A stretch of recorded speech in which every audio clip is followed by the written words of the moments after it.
how to use Higgsfield in Claude AI.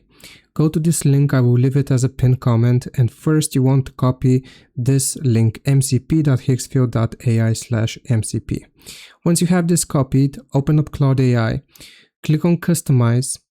Now from the left you want to focus on connectors, select connectors, then click on Add and choose Add Custom Connector. Remote MCP. Here's where we will paste the link which we just copied, and for the name we want to set it to Higgsfield. Okay, click on Add. Now once you have this added, you will click on Connect. It should detect your account, so we're going to click on Connect and wait. Okay, now it's going to ask you to sign in with your account, so I'm gonna select Connect with this.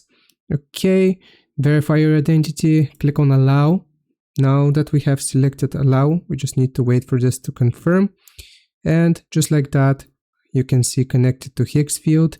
Now we have successfully connected ourselves to Higgsfield AI. So I hope this video helps. Leave a like and sub. I'll see you next time.